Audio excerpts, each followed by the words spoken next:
Tidak lama setelah Yesus memulai pelayanannya, ia diminta untuk membacakan sebuah ayat dari kitab suci pada suatu pagi di hari Sabat. Dan ia memilih sebuah bagian dari kitab Yesaya. Dan kisah ini terdapat dalam Lukas pasal 4 ayat 18. Dan inilah yang dibaca oleh Yesus. Ia berkata, "Roh Tuhan ada padaku, oleh sebab ia telah mengurapi aku, untuk menyampaikan kabar baik kepada orang-orang miskin. Ia telah mengutus aku untuk menyembuhkan orang-orang yang remuk hatinya, untuk memberitakan pembebasan bagi orang-orang tawanan, dan pemulihan penglihatan bagi orang-orang buta, untuk membebaskan orang-orang yang tertindas, untuk memberitakan tahun rahmat Tuhan telah datang." Orang-orang sangat bersukacita. Mereka belum pernah mendengar kitab suci dibacakan dengan cara seperti itu sebelumnya. Mereka tidak menyadari bahwa orang yang menulis kata-kata itu berdiri di hadapan mereka. Penulis dari semua kehidupan sedang berdiri di depan mereka. Dan itulah sebabnya hati mereka tergetar ketika mendengar firman itu diucapkan. Dan belum pernah mereka mendengar bacaan yang disampaikan dengan cara seperti itu.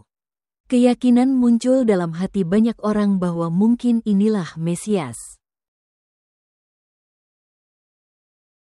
Dan kemudian Yesus mengatakan sesuatu yang menantang mereka.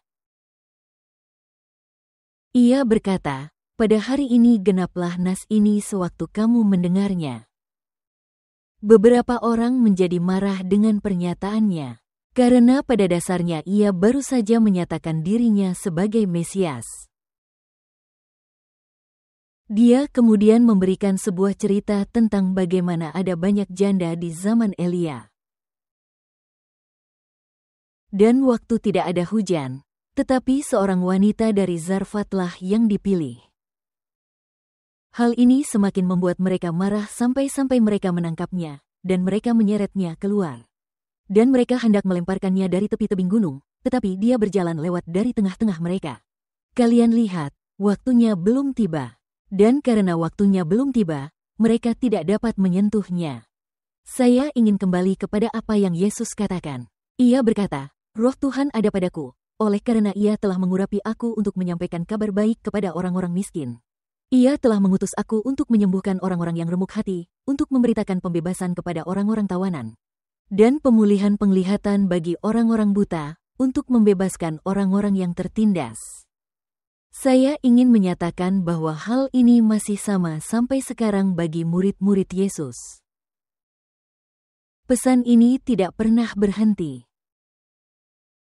Dan saya menemukan di retreat kesehatan yang kami adakan, kami melihat hal ini dalam tindakan di hampir setiap program. Kami melihat mata yang buta bisa melihat lagi. Dan apa yang saya maksud dengan itu? Tidak harus mata yang melihat. Saya ingin membawa Anda ke ayat lain di mana Alkitab berbicara tentang kebutaan tertentu. Dan ini ditemukan dalam 2 Korintus 4 ayat 4, di mana Alkitab mengatakan bahwa ilah dunia ini telah membutakan pikiran manusia, sehingga mereka tidak melihat cahaya Injil tentang kemuliaan Kristus yang seharusnya bercahaya atas mereka. Jadi, yang dimaksud di sini adalah kebutaan pikiran. Dan lebih jauh lagi di ayat 6, dikatakan, "Karena Allah yang memerintahkan terang untuk bercahaya di dalam kegelapan, telah bercahaya di dalam hati kita, untuk memberi kita terang pengetahuan tentang kemuliaan Allah di dalam wajah Yesus Kristus." Jadi kita melihat di sini terang, yang tentu saja merupakan lawan dari kegelapan. Di sini kita melihat terang pengetahuan tentang kemuliaan Allah di dalam wajah Yesus Kristus. Bahwa terang pengetahuan tentang kemuliaan Allah di dalam wajah Yesus Kristus adalah terang yang sejati. Dan itu membawa terang kepada mata yang buta. Karena ingatlah apa yang dikatakan ayat sebelumnya, atau ayat 4. "Tetapi ilah dunia ini telah membutakan pikiran manusia, sehingga mereka tidak dapat menerima cahaya pengetahuan Injil tentang kemuliaan Kristus." Kita juga telah melihat dalam presentasi-presentasi sebelumnya bahwa ada seorang pendusta besar di luar sana, yang telah menipu seluruh dunia. Jadi terang pengetahuan tentang kemuliaan Allah tidak bercahaya atas mereka. Yesus juga merujuk pada sebuah bagian dari kitab Yesaya ketika ia membacakan ayat-ayat ini. Dan ini ditemukan dalam Yesaya pasal 42 ayat 5, di mana Alkitab mengatakan, "Beginilah firman Allah, Tuhan, yang menciptakan langit dan membentangkannya, yang menghamparkan bumi dengan segala yang tumbuh di atasnya, yang memberikan nafas kepada umat manusia yang mendudukinya dan nyawa kepada mereka yang hidup di atasnya. Aku ini, Tuhan, telah memanggil engkau untuk maksud penyelamatan, telah memegang tanganmu. Aku telah membentuk engkau dan memberi engkau menjadi perjanjian bagi umat manusia, menjadi terang untuk bangsa-bangsa, untuk membuka mata yang buta. Disinilah kita lagi, untuk membuka mata yang buta, untuk mengeluarkan orang hukuman dari tempat tahanan, dan mengeluarkan orang-orang yang duduk dalam gelap dari rumah penjara. Aku ini Tuhan, itulah namaku, aku tidak akan memberikan kemuliaanku kepada yang lain. Ayat-ayat yang indah untuk ditunjukkan. Ada tertulis, aku ini Tuhan, itulah namaku, aku tidak akan memberikan kemuliaanku kepada yang lain. Tetapi ada seorang pendusta besar di luar sana yang telah memperbudak banyak orang. Mereka diperbudak dalam kegelapan, mereka telah dibutakan. Mereka berada di dalam rumah-rumah penjara. Dan saya percaya bahwa ini adalah salah satu peran kita sebagai orang-orang yang mengasihi Tuhan. Sebagai orang-orang yang memiliki pengetahuan tentang pekerjaan kesehatan di hari-hari terakhir sejarah bumi ini. Untuk membuka mata yang buta. Untuk membawa para tawanan keluar dari rumah penjara. Dan mereka yang duduk dalam kegelapan keluar dari rumah penjara. Terminologi ini juga mirip dengan Yesaya pasal 58. Dan kita sampai pada pembahasan, izinkan saya membahas Yesaya 58. Pada ayat-ayat yang berbicara tentang topik yang sedang kita bicarakan hari ini. Dan ayat pertama mengatakan, serukanlah kuat-kuat, janganlah tahan-tahan, nyaringkanlah suaramu bagaikan sangkakala, beritahukanlah kepada umatku pelanggaran mereka dan kepada kaum keturunan Yakub dosa mereka. Memang setiap hari mereka mencari aku dan suka untuk mengenal segala jalanku. Seperti bangsa yang melakukan yang benar dan yang tidak meninggalkan hukum Allahnya. Mereka menanyakan aku tentang hukum-hukum yang benar, mereka suka mendekat menghadap Allah. Tanyanya, mengapa kami berpuasa dan engkau tidak memperhatikannya juga? Mengapa kami merendahkan diri dan engkau tidak mengindahkannya juga? Sesungguhnya, pada hari puasamu engkau masih tetap mengurus urusanmu, dan kamu mendesak-desak semua buruhmu. Sesungguhnya, kamu berpuasa sambil berbantah dan berkelahi serta memukul dengan tinju dengan tidak semena-mena. Dengan caramu berpuasa seperti sekarang ini suaramu tidak akan didengar di tempat tinggi. Sungguh-sungguh inikah berpuasa yang kukehendaki, dan mengadakan hari merendahkan diri, jika engkau menundukkan kepala seperti gelagah dan membentangkan kain karung dan abu sebagai lapik tidur? Sungguh-sungguh itukah yang kau sebutkan berpuasa, mengadakan hari yang berkenan pada Tuhan? Bukan, berpuasa yang kukehendaki, ialah supaya engkau membuka belenggu-belenggu kelaliman, dan melepaskan tali-tali kuk, supaya engkau memerdekakan orang yang teraniaya dan mematahkan setiap kuk, supaya engkau memecah-mecah rotimu bagi orang yang lapar dan membawa ke rumahmu orang miskin yang tak punya rumah. Dan apabila engkau melihat orang telanjang, supaya engkau memberi dia pakaian dan tidak menyembunyikan diri terhadap saudaramu sendiri. Pada waktu itulah terangmu akan merekah seperti fajar, dan lukamu akan pulih dengan segera. Kebenaran menjadi barisan depanmu dan kemuliaan Tuhan barisan belakangmu. Pada waktu itulah engkau akan memanggil dan Tuhan akan menjawab. Engkau akan berteriak minta tolong dan ia akan berkata, ini aku. Pesan yang indah yang menunjukkan bahwa pekerjaan kesehatan ini sangat penting. Dalam pelayanan yang Yesus lakukan bagi umatnya. Untuk membuka mata yang buta. Untuk membawa orang miskin yang terbuang ke rumahmu. Dan ketika engkau melihat orang telanjang, engkau menyelimutinya. Ini adalah pekabaran yang penting untuk hari ini. Tetapi Yesaya 60 berbicara tentang kegelapan. Yesaya pasal 60 berkata, sebab sesungguhnya, kegelapan menutupi bumi, dan kekelaman menutupi bangsa-bangsa. Tetapi terang Tuhan terbit atasmu, dan kemuliaannya menjadi nyata atasmu. Bangsa-bangsa berduyun-duyun datang kepada terangmu, dan raja-raja kepada cahaya yang terbit bagimu. Angkatlah mukamu dan lihatlah ke sekeliling, mereka semua datang berhimpun kepadamu. Saya percaya bahwa ini merujuk kepada pengobatan alami yang sederhana yang Allah ingin umatnya gunakan. Siapakah umatnya? Setiap orang yang diciptakan Allah adalah umatnya. Bahkan, Alkitab berbicara tentang Allah sebagai pencipta langit dan bumi. Dalam kitab Yesaya 1, mari kita lanjutkan ke Yohanes 1. Alkitab berkata, pada mulanya adalah firman, firman itu bersama-sama dengan Allah dan firman itu adalah Allah. Ia pada mulanya bersama-sama dengan Allah. Segala sesuatu dijadikan oleh Dia dan tanpa Dia tidak ada suatu pun yang telah jadi dari segala yang telah dijadikan. Dalam Dia ada hidup dan hidup itu adalah terang manusia. Ingatlah, terang dan gelap tidak dapat hidup berdampingan. Dan ayat berikutnya mengatakan, terang itu bercahaya di dalam kegelapan dan kegelapan itu tidak menguasainya. Kegelapan itu adalah kebutaan. Bahwa saya percaya ilah dunia ini telah menipu manusia. Sehingga ilah dunia ini telah membutakan pikiran manusia. Supaya terang pengetahuan tentang kemuliaan Allah jangan bercahaya atas mereka. Terang pengetahuan tentang kemuliaan Allah ini kita lihat dalam wajah Yesus Kristus. Yang dinyatakan lebih jauh lagi dalam ayat 6.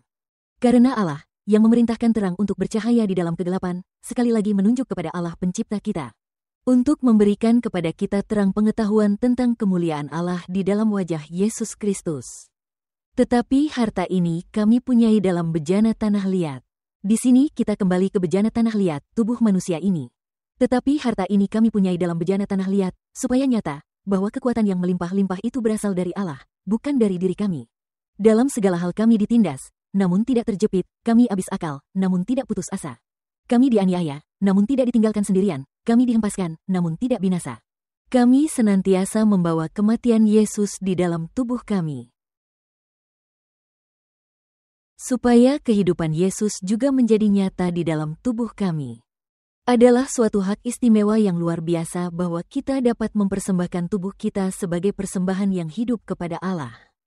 Dan kita kembali lagi ke Roma, pasal 1. Roma 12, ayat 1. Karena itu, saudara-saudara, demi kemurahan Allah aku menasihatkan kamu, supaya kamu mempersembahkan tubuhmu sebagai persembahan yang hidup, yang kudus dan yang berkenan kepada Allah, itu adalah ibadahmu yang sejati. Janganlah kamu menjadi serupa dengan dunia ini. Saya ingin mengatakan bahwa ilah dunia ini telah membutakan orang-orang. Karena itu, janganlah kamu menjadi serupa dengan ilah dunia ini, yang adalah kegelapan.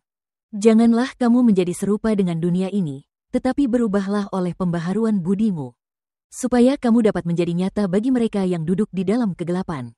Terang pengetahuan tentang kemuliaan Allah di dalam wajah Yesus Kristus. Seperti yang telah kita lihat dalam presentasi sebelumnya, Allah rindu untuk hidup di dalam kita. Dan hal ini ditemukan dalam Kolose 1 ayat 26, di mana dikatakan bahwa bahkan misteri ini. Apakah misteri ini? Bahkan misteri ini, yaitu rahasia yang tersembunyi dari abad ke abad dan dari turunan ke turunan. Tetapi yang sekarang dinyatakan kepada orang-orang kudusnya. Kepada mereka Allah mau memberitahukan betapa kaya dan mulianya rahasia itu. Jadi kekayaan kemuliaan misteri ini adalah misteri yang sangat mulia. Kepada mereka Allah mau memberitahukan betapa kaya dan mulianya rahasia itu. Di antara bangsa-bangsa lain, yaitu Kristus ada di tengah-tengah kamu, Kristus yang adalah pengharapan akan kemuliaan. Allah sedang mencari tubuh. Ia mencari tubuh-tubuh yang dapat digunakannya untuk menyatakan dirinya. Sehingga terang pengetahuan akan kemuliaan Allah dapat bersinar ke sekeliling kita. Ini adalah misteri yang luar biasa. Dan seperti yang tertulis dalam 1 Timotius pasal 3 ayat 16. Dikatakan, dan sesungguhnya agunglah rahasia ibadah kita. Dia, yang telah menyatakan dirinya dalam rupa manusia, dibenarkan dalam roh, menampakkan dirinya kepada malaikat-malaikat. Diberitakan di antara bangsa-bangsa yang tidak mengenal Allah, yang dipercayai di dalam dunia, diangkat dalam kemuliaan. Itulah ringkasan yang sangat bagus tentang misteri kesalehan ini. Misteri kesalehan adalah Allah yang bermanifestasi dalam daging. Itu adalah misteri total yaitu ada di dalam Kristus. Sebuah misteri yang saya tidak tahu apakah pikiran manusia dapat memahami sepenuhnya. Bahwa Allah yang agung dari surga turun dalam rupa manusia. Begitu agungnya misteri keilahian yang tidak dapat dipahami. Besarlah rahasia kesalehan, Allah telah menyatakan dirinya dalam daging. Dan kita melihatnya dalam Yohanes, pasal 1, ayat 14. Firman itu telah menjadi manusia, dan diam di antara kita, dan kita telah melihat kemuliaannya. Yaitu kemuliaan yang diberikan kepadanya sebagai anak tunggal Bapa, penuh kasih karunia dan kebenaran. Kita telah melihat karakter yang indah itu, dan kita dapat melihatnya hari ini ketika kita membaca kisah-kisah tentang Yesus. Ketika kita membaca tentang hubungannya dengan manusia, kelembutannya, belas kasihannya, itu melampaui apapun yang pernah Anda lihat. Dan sesungguhnya agunglah rahasia ibadah kita. Dia, yang telah menyatakan dirinya dalam rupa manusia, dibenarkan dalam roh, menampakkan dirinya kepada malaikat-malaikat yang dipercayai di dalam dunia, diangkat dalam kemuliaan. Jadi, mari kita lihat lebih jauh tentang misteri ini. Dan kita melihatnya dalam 1 Korintus. Ini adalah pasal 2, dan dimulai dari ayat 7. Di mana dikatakan bahwa, tetapi yang kami beritakan ialah hikmat Allah yang tersembunyi. Bahkan misteri ini, yaitu rahasia yang tersembunyi dari abad ke abad tetapi yang sekarang dinyatakan. Tersembunyi dari abad ke abad, tetapi yang sekarang dinyatakan kepada orang-orang kudusnya. Tidak ada dari penguasa dunia ini yang mengenalnya, sebab kalau sekiranya mereka mengenalnya, mereka tidak menyalibkan Tuhan yang mulia. Tidak heran Yesus berkata ketika ia sedang sekarat, ampunilah dia, Bapa, mereka tidak tahu apa yang mereka lakukan. Tidak ada dari penguasa dunia ini yang mengenalnya, sebab kalau sekiranya mereka mengenalnya, mereka tidak menyalibkan Tuhan yang mulia. Mereka tidak akan menyalibkan Pangeran kehidupan. Tetapi seperti ada tertulis, apa yang tidak pernah dilihat oleh mata, dan tidak pernah didengar oleh telinga, dan yang tidak pernah timbul di dalam hati manusia. Semua yang disediakan Allah untuk mereka yang mengasihi Dia. Karena kepada kita Allah telah menyatakannya oleh roh, bahkan hal-hal yang tersembunyi dalam diri Allah. Sebab roh menyelidiki segala sesuatu, bahkan hal-hal yang tersembunyi di dalam hati. Dan ingatkan kamu apa yang dikatakan Yesus kepada murid-muridnya? Masih banyak hal yang harus kukatakan kepadamu, tetapi sekarang kamu belum dapat menanggungnya. Inilah yang dikatakannya kepada mereka dalam Yohanes pasal 16. Ketika ia berusaha keras untuk mempersiapkan mereka untuk apa yang akan terjadi. Jadi, ketika kita melihat pernyataan asli Yesus, apa yang dibacakannya di gereja pada hari itu, hal itu menggetarkan hati para pendengarnya. Roh Tuhan ada padaku, oleh sebab ia telah mengurapi aku untuk menyampaikan kabar baik kepada orang-orang miskin. Ia telah mengutus aku untuk menyembuhkan orang-orang yang remuk hatinya, untuk memberitakan pembebasan bagi orang-orang tawanan, dan pemulihan penglihatan bagi orang-orang buta. Untuk membebaskan orang-orang yang tertindas, ada banyak tawanan hari ini. Ada banyak yang terluka hari ini. Ada banyak orang yang sedang berjuang dan membutuhkan pesan yang luar biasa ini. Dan apa yang kita temukan dalam retreat kesehatan kita adalah ketika kita membawa pembebasan bagi para tawanan yang tertawan terhadap gula,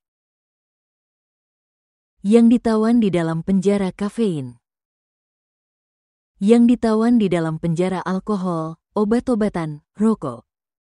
Dan yang menyedihkan adalah mereka bahkan tidak menyadari bahwa mereka ditawan. Mereka tahu bahwa hidup itu tidak baik. Dan mereka datang ke retreat kesehatan kami untuk belajar bagaimana menjalani hidup yang lebih baik. Karena si pendusta besar, seperti yang tertulis dalam Wahyu pasal 12 ayat 9.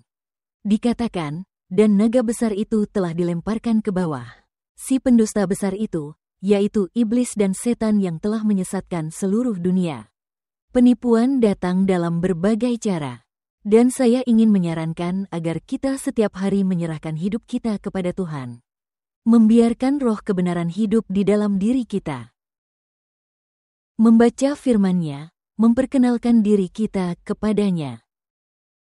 Tidak heran, Mazmur 34 berkata, kecaplah dan lihatlah, betapa baiknya Tuhan itu. Itu adalah Mazmur 34 ayat 8. Kecaplah dan lihatlah, betapa baiknya Tuhan itu. Berbahagialah orang yang berlindung padanya. Coba saja, kecaplah. Alkitab memiliki tantangan di sana, dan juga memiliki tantangan dalam 1 Korintus. Di mana dalam 1 Korintus? Bukan, ini dalam 1 Tesalonika. 1 Tesalonika 5 ayat 21. Alkitab berkata, ujilah segala sesuatu dan peganglah yang baik. Ini adalah tantangan dari Allah. Dia berkata, buktikan saja aku. Kecaplah saja, lihat saja, buktikan sendiri. Tuhan telah memberikan pilihan kepada kita masing-masing. Dan Dia berkata, perkenalkanlah dirimu denganku dan jadilah damai. Kecaplah dan lihatlah, betapa baiknya Tuhan itu. Berbahagialah orang yang berlindung padanya. Pada saat retreat, kami melihat banyak orang diperbudak oleh hal-hal yang mereka pikir aman. Saya tahu bahwa kafein itu berbahaya karena dalam 24 jam pertama orang datang ke retreat kami. Mereka menderita. Mereka mengalami sakit kepala yang parah. Saya berkata kepada seorang wanita, apa alasan Anda datang ke retreat kami? Dia berkata, saya tahu saya seharusnya datang beberapa tahun yang lalu. Tetapi dia berkata, saya tidak ingin melepaskan dua sahabat saya. Saya berkata, apa dua sahabatmu? Dia berkata, sebenarnya ada tiga. Dia berkata, kafein, gula rafinasi, dan keju. Dan saya tahu ketika saya datang ke retreat bahwa Anda akan memberitahu saya betapa merugikannya makanan tersebut bagi tubuh saya. Dia berkata, saya juga di sini untuk mendukung suami saya yang menderita kanker prostat. Pasangan ini berusia akhir 60-an. Dia minum secangkir kopi sehari. Dia suka makanan manis. Dia suka keju. Tamu kami datang pada hari Minggu. Senin malam, dia sangat sakit.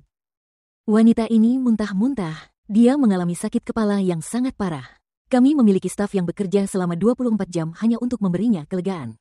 Dan dalam kuliah saya baru saja berbicara tentang bagaimana meredakan rasa sakit. Kami memiliki banyak trik di retreat kesehatan, terutama untuk sakit kepala. Jika Anda merendam kaki dalam air panas dan meletakkan air dingin di kepala dan memijat bagian belakang kepala, itu akan membawa kelegaan. Tapi kami harus sering melakukan itu padanya karena dia sangat sakit. Pada hari Selasa pagi, dia terbangun sebagai seorang wanita yang lebih bahagia. Sakit kepalanya hilang. Dia bisa minum air. Di akhir minggu, saat kami melakukan konsultasi terakhir bersama, saya bertanya, apakah kamu masih menyebut mereka tiga sahabatmu? Karena kalau mereka sahabat, saya tidak mau lagi. Dia tertawa. Dia berkata, saya mengerti maksudmu. Dia berkata, saya terkejut melihat betapa lezatnya makanan ini. Saya pikir tanpa gula dan tanpa keju, Anda tidak bisa membuat makanan terasa enak. Tapi dia berkata, saya harus mengakui bahwa makanan di sini enak. Aku berkata, saya sangat senang engkau mengatakannya. Dia berkata, penderitaan yang saya alami pada Senin malam. Saya tidak ingin mengalaminya lagi. Jadi ketika saya pulang, hal pertama yang akan kulakukan adalah mengusir ketiga sahabatku. Karena saya sadar bahwa mereka bukanlah temanku. Anda tahu, seorang penipu telah menipunya untuk berpikir bahwa dia tidak bisa menikmati makanannya tanpa itu. Dia tidak bisa menikmati hidupnya tanpa itu. Saya sangat senang dengan pekerjaan kesehatan. Saya sangat senang dengan retreat kesehatan. Karena kami melihat pintu-pintu penjara terbuka. Saya melihat tawanan ini bebas. Saya melihat kebutaan itu hilang. Saya melihat matanya terbuka dan dia mulai melihat kebenaran. Bahwa penipu besar telah menipunya untuk berpikir, ini tidak akan sakit, sedikit tidak akan menjadi masalah. Tapi tentu saja menjadi masalah. Dan meskipun saya tidak suka melihat orang menderita, saya juga mengakui bahwa penderitaan itu kadang-kadang diperlukan untuk menunjukkan kepada mereka betapa merugikannya hal-hal ini. Bahwa hal-hal ini tidak seperti yang terlihat. Anda lihat iklan-iklan di televisi, di pinggir jalan, di papan reklame. Orang-orang minum Coca-Cola, minum kopi, makan gula. Oh, mereka adalah orang-orang paling bahagia yang pernah engkau lihat. Dan mereka sangat tampan. Dan pesannya hampir sama. Anda akan terlihat seperti ini, dan merasa seperti ini jika Anda memakannya. Itu adalah tipuan yang hebat. Ini adalah penipuan besar. Bagaimanapun, catatan kaki dari pasangan ini adalah kami melihat mereka setahun kemudian, dan mereka menghampiri kami sambil tersenyum. Mereka berkata, kami baru saja ke dokter dan suami saya tidak lagi mengidap kanker prostat. Bukankah itu kabar baik? Dan kabar baiknya lagi, makanan yang diberikan oleh istrinya adalah makanan yang lezat. Itu adalah makanan yang dia pelajari cara memasaknya di retreat. Dan dia berkata, saya punya istri yang bahagia sekarang. Dia berkata, sebelumnya, di pagi hari, dia selalu, engkau bahkan tidak bisa menatapnya. Engkau tidak bisa mengatakan apapun padanya. Anda harus menghindarinya sampai dia meminum secangkir kopi dengan 2 sendok teh gula. Dan kemudian Anda bisa bercakap-cakap dengannya. Ada begitu banyak pecandu yang tidak menyadari bahwa mereka kecanduan zat-zat ini. Bagaimana Anda tahu jika Anda seorang pecandu? Hentikan dan lihat saja apa yang tubuh Anda lakukan. Kami melihat lebih banyak orang yang menderita akibat menghentikan kafein daripada menghentikan zat lain. Ini adalah tipuan besar. Dan itu mungkin terjadi 10 tahun yang lalu. Saya tidak yakin apakah itu majalah Time atau National Geographic, tapi mereka membuat artikel tentang kafein. Dan seluruh artikelnya tentang bagaimana para jenius ditemukan minum kopi. Saya membaca seluruh artikel untuk melihat apa yang mereka katakan. Dan mereka berbicara tentang efek pertama kafein dalam tubuh. Itulah sebabnya mengapa begitu banyak orang memilikinya. Kafein mengganggu neurotransmitter di otak. Dan apa yang dilakukannya adalah meningkatkan asetilkolin, yang merupakan neurotransmitter yang berpengaruh pada fungsi otak. Hal ini meningkatkan kadar dopamin, yang merupakan pengejaran kebahagiaan Anda, pengejaran hormon penghargaan. Jadi otak bekerja sedikit lebih bersemangat, orang tersebut merasa sedikit lebih baik dan mereka berkata, "Oh, saya suka kopi saya." Dan kemudian sekitar setengah jam, mungkin 1 jam kemudian, hal-hal ini perlahan-lahan turun. Mereka turun dan orang tersebut tidak merasa seperti itu lagi. Saya ingin merasa baik sepanjang hari, setiap hari. Saya tidak ingin bergantung pada stimulan yang akan memberi saya puncak yang cepat, tetapi kemudian diikuti dengan titik terendah. Jadi ketika orang-orang datang ke retreat kami dan kami menjelaskan apa yang terjadi di latar belakang, dan bagaimana kafein menyebabkan ketidakseimbangan kimiawi di otak, mata mereka terbuka. Dan karena kafein sangat pahit, banyak orang meminumnya dengan gula. Ini seperti coklat. Saya tidak tahu apakah Anda pernah makan coklat 100% atau 90%. Ini rasanya sangat pahit. Rasanya sangat pahit, yang memberikan indikasi berapa banyak gula yang harus dimasukkan ke dalam coklat untuk membuatnya enak. Jadi, ketika orang-orang mengonsumsi makanan atau minuman berkafein yang pahit ini, biasanya ada banyak gula di dalamnya. Dan sementara kafein menyebabkan ketidakseimbangan kimiawi di otak. Gula menyebabkan ketidakseimbangan bahan bakar di otak. Jadi kita mendapatkan ketidakseimbangan di otak. Ini adalah titik tinggi awal, tapi kemudian ada titik rendah yang sesuai. Ada sebuah pepatah, yaitu Amsal 14 ayat 6, yang mengatakan bahwa bagi orang berpengertian, pengetahuan mudah diperoleh. Dan itulah sebabnya di retreat kesehatan kami memberikan pengetahuan kepada mereka. Kami menunjukkan kepada mereka mengapa kafein melakukan hal ini. Kami tunjukkan kepada mereka mengapa gula melakukan hal ini. Kami menunjukkan kepada mereka bagaimana gula memengaruhi tubuh. Dan pada retreat kesehatan kami biasanya memberikan informasi ini pada hari ketiga. Dan sekarang sakit kepala sudah hilang. Sekarang pikiran sudah jernih. Dan mereka dapat mulai melihat efek dari hal-hal ini pada tubuh mereka. Saya berada di Punjab, India, dan saya berbicara menentang kafein. Dan mereka memiliki banyak teh chai. Dan seorang wanita berkata pada saya setelah mendengar ceramah itu. Dia berkata, saya memutuskan untuk menghentikan minum teh chai. Dan dia berkata, dalam waktu setengah jam di pagi hari setelah tidak minum teh chai. Dia berkata, saya mengalami sakit kepala yang paling parah. Dia berkata, saya punya pekerjaan, saya punya anak, saya punya rumah yang harus diurus. Jadi dia berkata, saya minum setengah cangkir teh chai. Saya biasanya minum secangkir penuh. Saya berkata, bagus sekali. Dan dia tersenyum. Dan murid akan berkata, oh, Barbara, dia tidak seharusnya minum, tapi wanita ini punya pekerjaan. Dan keesokan harinya, bukannya setengah cangkir, dia minum sepertiga cangkir. Dan keesokan harinya, bukannya sepertiga cangkir, dia minum seperempat cangkir. Bahkan, penulis buku, Caffeine Blues. Caffeine Blues, ada satu bab. Judulnya, Coming Off the Bean. Dan dia menunjukkan bahwa ini adalah cara untuk lepas dari kafein tanpa rasa sakit dan penderitaan. Anda mengkonsumsi sedikit, dan lebih sedikit, dan lebih sedikit setiap hari. Dan Anda dapat melepaskan semua kafein tanpa rasa sakit dan penderitaan. Jadi, jika seseorang menelepon dan berkata kepada kami, bagaimana kami dapat mempersiapkan diri untuk mengikuti retret kesehatan Anda? Kami menyarankan untuk mulai mengurangi kopi. Jangan langsung berhenti. Mulailah mengurangi. Ada satu pasangan, 2 gadis yang datang ke retreat kami. Mereka sangat bersemangat untuk datang ke retreat. Mereka memutuskan di pesawat untuk memakan semuanya. Mereka minum alkohol dan kafein dan makan coklat dan permen. Dan mereka berkata kepada pramugari, kami akan pergi ke retreat kesehatan, jadi kami hanya akan berpesta sekarang. Karena kami akan pergi ke retreat kesehatan dan itu akan membuat kami sehat. Ya ampun, apakah mereka menderita? Mereka tidak bisa bangun dari tempat tidur selama 24 jam pertama. Kami membawa jus mereka ke kamar mereka. Sebuah tangan keluar, mengambil jus dan tangan itu kembali. Ya ampun, apakah mereka menderita? Jadi, reaksi tubuh inilah yang beradaptasi dan menyesuaikan diri dengan pengganggu. Ia terus beradaptasi dengan pengganggu dan ketika pengganggu tersebut dihilangkan, maka proses adaptasi yang tadinya digunakan untuk menyesuaikan diri dengan bahan kimia tersebut sekarang dihilangkan. Dan ada aliran darah ke otak, tempat reseptor kebanjiran dan ada sakit kepala. Kami melihat lebih banyak orang yang menderita karena menghentikan kafein daripada menghentikan zat lain. Kami memiliki seorang wanita yang datang ke retret kesehatan kami beberapa tahun yang lalu.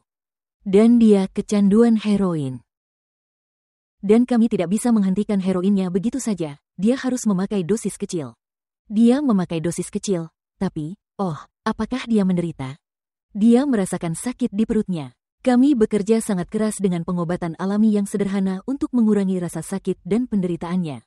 Dia kembali 2 tahun kemudian dan kali ini dia kecanduan metadon, yang tentu saja diberikan secara medis kepada pecandu heroin untuk membuat mereka lepas dari heroin. Tapi kami melihat rasa sakit dan penderitaan yang sama besarnya dari penghentian obat itu. Dan dia tidak meminumnya, jadi kami meringankan rasa sakit dan penderitaannya. Dia banyak tidur, yang merupakan berkat, karena jika dia terjaga, itu bukan waktu yang menyenangkan. Kami juga menyarankan dia untuk pindah rumah dan menjauh dari teman-teman yang biasanya menggunakan heroin atau metadon. Tapi beberapa tahun kemudian, dia kembali lagi. Kali ini dia kecanduan sesuatu yang lain. Dan kecanduannya mungkin akan mengejutkan Anda. Dia minum 10 cangkir teh sehari. Dan dalam setiap cangkir teh, dia menambahkan 4 sendok teh gula. Sekarang, berapa banyak orang yang tidak akan mengklasifikasikan hal itu sebagai kecanduan? Tapi melihat penghentian heroinnya, melihat penghentian metadonnya, dan melihat penghentian dari tehnya dan tentu saja, teh memang memiliki kafein di dalamnya. Tidak sebanyak kopi, tapi tetap ada kafein di dalamnya. Tapi juga mengandung tanin, jadi mereka adalah 2 zat adiktif. Dia lebih menderita akibat kafein dan gula daripada yang dideritanya akibat metadon dan heroin. Namun, tentu saja, itu adalah bahan-bahan yang bisa dibeli begitu saja di rak. Kami juga memiliki seorang pemuda yang baru saja berjalan melintasi Australia, dan pemuda ini berjalan melintasi Australia. Dia membutuhkan waktu, saya pikir, 5,5 bulan. Dia berjalan selama 14 jam sehari. Dan saya yakin kebanyakan orang tahu Australia. Anda akan menemukan daerah tropis di bagian pinggir. Dan Anda akan melewati pegunungan dan menjadi sedikit lebih jarang hingga akhirnya. Tepat di tengah-tengah, Anda akan menemukan gurun. Ketika dia mendatangi kami, dia berjalan dengan cukup hati-hati. Kaki-kakinya yang malang itu tidak senang. Setelah 5,5 bulan, 14 jam sehari, dia berkampanye menentang bunuh diri remaja. Dia menginginkan adanya kesadaran akan bunuh diri remaja. Ibunya telah menyuruh dia untuk datang ke retreat kami selama seminggu. Dan tentu saja dengan beberapa pijat kaki dan istirahat. Setelah beberapa hari, dia bisa berjalan dengan baik. Setelah mendengar efek kafein, dia mendatangi saya dan berkata, saya punya cerita untuk diceritakan kepada Anda. Dia berkata, saya tidak pernah menceritakan kisah ini kepada orang lain. Dia berkata, saya memiliki masa kecil yang sangat bahagia sampai saya berusia 13 tahun. Lalu saya masuk sekolah asrama. Dia berkata, jauh lebih bahagia di rumah, tapi katanya untuk mengatasi sekolah asrama, saya banyak minum kopi. Dia berkata, bahkan saya sampai pada titik di mana saya minum 15 cangkir kopi sehari. Dan dia berkata untuk membuatnya menyenangkan, saya akan menaruh beberapa sendok teh gula di dalamnya. Saya berkata, tidak adakah yang memantau berapa banyak kopi yang Anda minum? Dia berkata, tidak, itu ada untuk semua orang yang bisa meminumnya kapanpun mereka mau. Dia berkata, saya sudah melakukan ini selama beberapa minggu. Dan dia berkata, saya punya pistol. Saya berada di kamarku dan saya menaruh pistol di mulutku. Dia berkata, sampai hari ini, saya tidak mengerti mengapa saya tidak menarik pelatuknya karena saya begitu nyaris melakukannya. Dia berkata, selama ini saya memikul beban ini. Saya telah memikul beban dari apa yang saya coba lakukan pada diriku sendiri. Saya anak tunggal. Ibu saya seorang ibu tunggal. Saya tidak pernah menceritakan apa yang terjadi padanya. Saya tidak ingin membebaninya. Tapi dia berkata, hal itu membuat saya sangat terkejut sampai-sampai kejutan itu menyadarkan saya. Saya hanya bersyukur kepada Tuhan bahwa saya percaya Tuhan menghentikan anak muda ini bunuh diri. Karena dia berada di bawah tipu daya yang besar. Dia benar-benar buta akan bahaya kafein ini. Benar-benar buta. Ilah dunia ini telah membutakan pikiran pemuda ini. Dia berkata, setelah mendengar presentasi Anda tentang apa yang dilakukan kafein, tentang apa yang dilakukan gula, dia berkata, saya menyadari bahwa kafein itu 15 cangkir kopi sehari menyebabkan otak saya mengalami ketidakseimbangan kimiawi. Gula menyebabkan ketidakseimbangan bahan bakar, dan pikiran saya tidak berada dalam kondisi yang tepat. Saya melihat itu dan berpikir, tidak heran, saya menodongkan pistol ke mulut saya. Ya ampun. Dia berkata, saya hanya ingin mengucapkan terima kasih. Dia berkata, saya akan pergi dari retreat Anda dan saya telah melepaskan rasa bersalah. Rasa bersalah adalah salah satu penyebab utama depresi. Dia berkata, saya telah melepaskan rasa bersalah.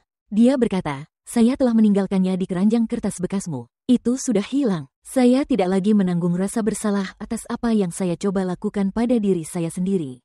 Dia mengucapkan, terima kasih. Pengetahuan adalah kekuatan. Pengetahuan itu mudah bagi orang yang mengerti. Saya melihat ibunya. Dia datang dan mengikuti program kami setahun kemudian. Dan tentu saja, saya menghormati kerahasiaannya dan tidak menceritakan hal ini kepada ibunya. Bukan hak saya untuk melakukan itu. Dia berkata kepadaku, anak saya, dia pulang dari tempat retreatmu sebagai seorang anak yang berbeda. Saya belum pernah melihat dia begitu ceria dan bahagia. Dia berkata, Anda tahu apa lagi? Dia tidak akan menyentuh kopi lagi. Dia mengatakan, ketika dia datang ke retreat Anda, dia minum sekitar 3 cangkir sehari. Dan kata-kata itu terlintas di benak saya. Ketika saya membaca dalam Alkitab, bahwa salah satu pesan Allah yang terkuat, pesan yang begitu kuat, adalah bacaan pertama yang ia berikan ketika ia memulai pelayanannya. Roh Tuhan ada padaku, oleh karena ia telah mengurapi aku untuk memberitakan kabar baik kepada orang-orang miskin. Ia telah menetapkan aku untuk menyembuhkan orang-orang yang remuk hatinya, untuk memberitakan pembebasan kepada orang-orang tawanan, dan pemulihan penglihatan bagi orang-orang buta, untuk membebaskan orang-orang yang terbelenggu. Saya melihat orang muda ini dibebaskan. Saya melihat bahwa dia telah dibebaskan. Saya melihat bahwa matanya yang buta sekarang terbuka. Pendusta besar itu telah menipu banyak orang. Banyak orang, bahkan orang-orang Kristen pun memakan makanan yang mengandung kafein dan meminum minuman berkafein. Itu membuat mereka merasa nyaman. Beberapa orang berkata, saya tidak tahu apa yang akan saya lakukan jika saya tidak minum secangkir kopi di pagi hari. Itu membuatku bersemangat. Dan pertanyaan saya adalah mengapa Anda membutuhkan sesuatu untuk membuat Anda bersemangat di pagi hari? Saya berusia di akhir 60-an dan ketika bangun dari tempat tidur, saya merasa baik. Mengapa Anda tidak merasa baik? Apakah karena jendela Anda tertutup dan Anda menghirup udara pengap? Apakah karena bantal Anda berjamur? Apakah karena ada begitu banyak plastik atau serat yang tidak alami di sekitar Anda sehingga menghambat kemampuan tubuh Anda untuk mengambil oksigen? Apakah karena Anda tidur terlalu larut malam? Apakah karena Anda makan terlalu larut? Apakah karena ada teknologi di sekeliling kamar tidur Anda? Apakah karena ilah dunia ini telah membutakan pikiran banyak orang melalui penipuan-penipuan ini? Pekabaran Allah adalah pekabaran kebebasan. Dan ingatkah kamu apa yang dikatakannya kepada orang-orang Yahudi yang percaya kepadanya? Kita mengambil kisah ini dari Yohanes, pasal 8, ayat 31. Maka katanya kepada orang-orang Yahudi yang percaya kepadanya, jikalau kamu tetap dalam firman-Ku, kamu benar-benar adalah murid-Ku. Dan kamu akan mengetahui kebenaran, dan kebenaran itu akan memerdekakan kamu. Dan lebih lanjut ia berkata, jadi apabila anak itu memerdekakan kamu, kamu pun benar-benar merdeka. Inilah terang kemuliaan Injil Kristus di dalam wajah Yesus Kristus. Sebab ilah dunia ini telah membutakan pikiran manusia, sehingga mereka tidak dapat melihat cahaya pengetahuan tentang Injil Kristus yang mulia. Dalam 1 Yohanes 1, ayat 5, dikatakan, karena di dalam Allah ada terang, di dalam Dia tidak ada kegelapan sama sekali. Allah adalah terang dan di dalam Dia sama sekali tidak ada kegelapan. Jika kita berkata, kita memiliki persekutuan seorang dengan yang lain, tetapi kita hidup di dalam kegelapan, maka kita berdusta dan kita tidak melakukan kebenaran. Tetapi jika kita hidup di dalam terang sama seperti Dia ada di dalam terang, maka kita beroleh persekutuan seorang dengan yang lain. Dan darah Yesus Kristus menyucikan kita daripada segala dosa. Ini adalah pekabaran kemerdekaan. Tidak heran jika Alkitab berkata dalam Yesaya 60, "Bangkitlah dan bercahayalah, sebab terangmu telah datang dan kemuliaan Tuhan telah terbit atasmu." Bangkitlah, menjadi teranglah, sebab terangmu datang dan kemuliaan Tuhan terbit atasmu. Ketika kita menyerahkan hidup kita kepada Allah, kita mengizinkan Dia masuk dengan terangnya. Dan di dalam Mazmur, saya rasa di Mazmur 36 ayat 9, dikatakan, "Sebab padamu ada sumber hayat, di dalam terangmu kami melihat terang." Dan ingat, dalam Yohanes pasal 14. Tidak, kita akan baca Yohanes 1 ayat 1. Bagi Allah yang memerintahkan terang untuk bercahaya di dalam kegelapan. Dia ingin terang bersinar di dalam kegelapan hati kita. Karena Allah, yang memerintahkan terang untuk bercahaya di dalam kegelapan, telah bercahaya di dalam hati kita. Demikianlah tertulis dalam Yohanes pasal 1 ayat 1. Pada mulanya adalah firman, firman itu bersama-sama dengan Allah dan firman itu adalah Allah. Ia pada mulanya bersama-sama dengan Allah. Segala sesuatu dijadikan oleh Dia, dan tanpa Dia tidak ada suatu pun yang telah jadi dari segala yang telah dijadikan. Di dalam Dia ada hidup, dan hidup itu adalah terang manusia. Dan terang itu bercahaya di dalam kegelapan, dan kegelapan itu tidak menguasainya. Bagaimana mungkin terang dapat bercahaya di dalam kegelapan, dan kegelapan tidak dapat memahami terang itu? Sepertinya hal itu hampir merupakan suatu kemustahilan. Dan jawabannya ditemukan dalam 2 Korintus 4 ayat 4, di mana dikatakan bahwa ilah dunia ini telah membutakan pikiran manusia. Sehingga mereka tidak melihat cahaya Injil tentang kemuliaan Kristus, yang adalah gambaran Allah. Ini adalah keputusan yang kita buat. Ini adalah sebuah keputusan, sebuah hak yang diberikan Tuhan yang Tuhan berikan kepada kita masing-masing. Yang kita temukan, yang kita selidiki. Bahwa kita memilih apa yang kita makan. Kita memilih apa yang kita minum. Kita juga memilih apa yang kita baca. Dan bahkan ketika kita membaca, perhatikanlah dialog yang ia lakukan dengan orang-orang Yahudi yang percaya kepadanya. Ia berkata, "Jikalau kamu tetap dalam firman-Ku, kamu benar-benar adalah murid-Ku. Dan kamu akan mengetahui kebenaran, dan kebenaran itu akan memerdekakan kamu." Wow, kata-kata kehidupan yang Dia berikan kepada mereka. Jawab mereka, "Kami adalah keturunan Abraham dan tidak pernah menjadi hamba siapapun." Bagaimana engkau dapat berkata, "Kamu akan merdeka"? Kata Yesus kepada mereka, "Aku berkata kepadamu, sesungguhnya setiap orang yang berbuat dosa adalah hamba dosa. Dan hamba tidak tetap tinggal dalam rumah, tetapi anak tetap tinggal dalam rumah. Jadi apabila anak itu memerdekakan kamu, kamu pun benar-benar merdeka." Inilah kemerdekaan. Kebebasan yang Allah inginkan untuk dimiliki oleh setiap kita. Dia memberi kita pilihan, tetapi itu juga merupakan pilihan kita. Tentu saja, adalah pilihan kita untuk menemukan, menyelidiki apa itu kebenaran. Tetapi Allah telah menjanjikan pertolongan, dan itulah kabar baiknya. Dia telah menjanjikan pertolongan, dan Dia telah menjanjikannya kepada murid-muridnya. Dan Dia menjanjikannya kepada kita pada hari ini. Dia berkata, "Aku akan berdoa kepada Bapa." Ini ditemukan dalam Yohanes 14, mulai dari ayat 16. "Aku akan minta kepada Bapa, dan Ia akan memberikan kepadamu seorang penolong yang lain, yaitu Roh kebenaran. Dunia tidak dapat menerima Dia, sebab dunia tidak melihat Dia dan tidak mengenal Dia." Mengapa mereka tidak melihat Dia? Karena itu adalah kebutaan. Mereka tidak melihatnya, karena kebutaan. Tetapi kamu mengenal Dia, sebab Ia menyertai kamu dan akan diam di dalam kamu. "Aku tidak akan meninggalkan kamu sebagai yatim piatu. Aku datang kembali kepadamu." Ayat 26, "Tetapi penghibur, yaitu Roh Kudus, yang akan diutus oleh Bapa dalam namaku, Dialah yang akan mengajarkan segala sesuatu kepadamu dan akan mengingatkan kamu akan semua yang telah kukatakan kepadamu." Janganlah heran apabila kemerdekaan itu datang. Ia berkata, "Damai sejahtera kutinggalkan bagimu. Damai sejahtera kuberikan kepadamu, dan apa yang kuberikan tidak seperti yang diberikan oleh dunia kepadamu. Janganlah gelisah hatimu." Biarlah itu adalah sebuah pilihan. Tidak heran jika Alkitab berkata dalam Matius, pasal 5, ayat 14. Dikatakan orang tidak menyalakan pelita lalu meletakkannya di bawah gantang. Tidak, mereka menaruhnya di atas kandil dan itu memberi terang kepada semua orang yang ada di dalam rumah. Demikianlah hendaknya terangmu bercahaya kepada semua yang ada di dalam rumah. Demikianlah hendaknya terangmu bercahaya di depan orang, supaya mereka melihat perbuatanmu yang baik dan memuliakan Bapamu yang di sorga. Biarlah terangmu bercahaya. Ketika kamu berserah kepada Allah dan membiarkan terang pengetahuan akan kemuliaan Allah di dalam wajah Yesus Kristus masuk ke dalam bejana tanah liat ini. Kita memiliki harta ini dalam bejana tanah liat, yang menunjukkan bahwa kemuliaan kuasa itu berasal dari Allah dan bukan dari diri kita sendiri. Ketika Anda membiarkan cahaya itu masuk, yang harus Anda lakukan adalah membiarkannya bersinar. Membiarkan adalah sebuah pilihan. Demikianlah hendaknya terangmu bercahaya di depan orang, supaya mereka melihat perbuatanmu yang baik dan memuliakan Bapamu yang di sorga. Janganlah, itu bukan pilihan. Janganlah gelisah hatimu dan janganlah tawar hati.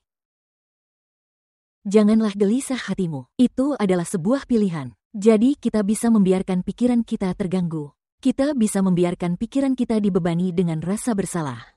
Atau kita dapat membiarkan kasih Yesus masuk ke dalam hati kita. Kita kemudian dapat membiarkan cahaya kita bersinar.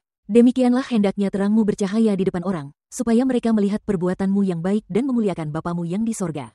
Biarlah hal itu terjadi. Izinkan Allah melakukan mukjizat dalam hidup Anda, misteri kesalehan itu.